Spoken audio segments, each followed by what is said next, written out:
or take. Then we're gonna skip the green habanero. Then we're gonna skip the purple or chocolate habanero and get to the red habanero. Red habanero, the second hottest pepper in the world, is 275,000 Scoville units. So it's just up a notch, right? If you wanna try it, we're not gonna give you the red habanero. We have green, and it shouldn't be as hot because it's prepared. It's called pico de gallo, which is pretty much onion, cilantro, tomato, pretty much chopped up, and you have the habanero pepper. So it shouldn't be that hot.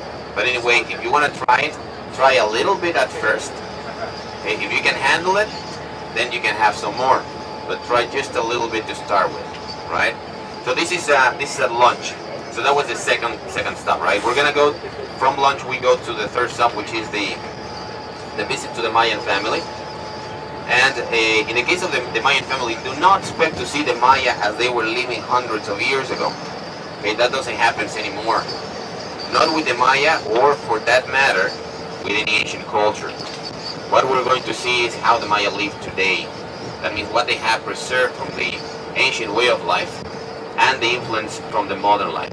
That's what we're going to see. Okay, the Maya as they live today.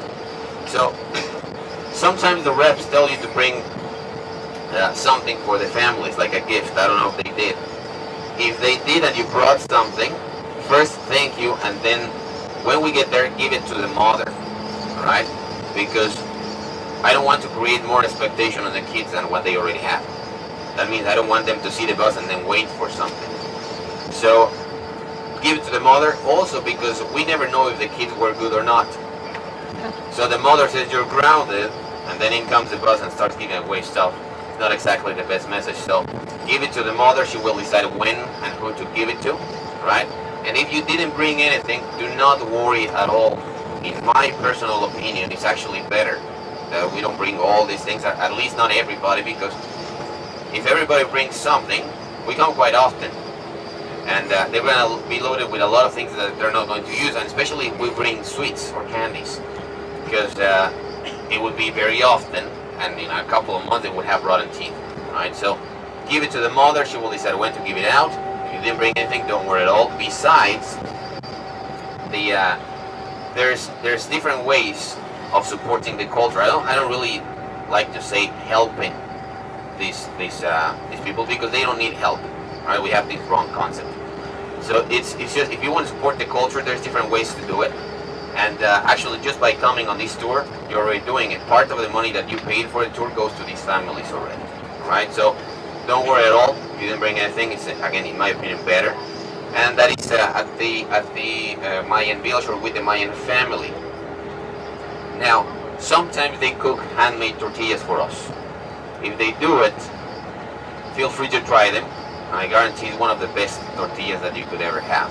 These are still made a traditional way. If they do them, again, it's pretty much corn, cleaned up, boiled with a little bit of lime. They bring the starch out. They leave it in the water to swell. When it swells, they grind it, and that's the corn dough. Nothing else to it.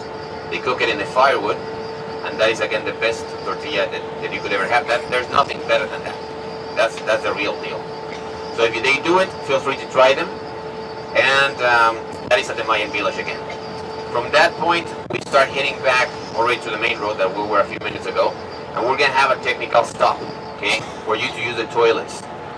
We have toilets at the ruins. We have toilets at the restaurant. We do not have toilets with the Mayan family. And at the last stop, we only have porta potties, right?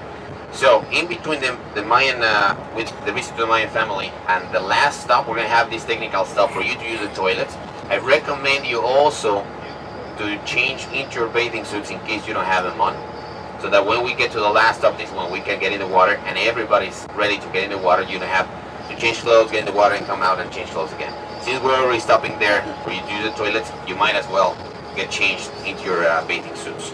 And this is not a shopping tour. That means we're not going to be stopping in different shops along the way. The only place where you're going to have some kind of time, if you want to do some shopping, would be that specific place.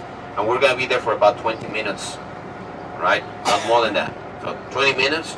And if anybody wants to do some shopping, You have to remember, use the toilet, change clothes into your bathing suits, and if you want to do some shopping within the time that we're going to be there, which is not really very long, right? What else? From that point, we start heading back to the last stop, which is the cenotes. I don't know if you know the cenotes. There are sinkholes or water holes. These are everywhere in the peninsula, and there is an estimated of over 7,000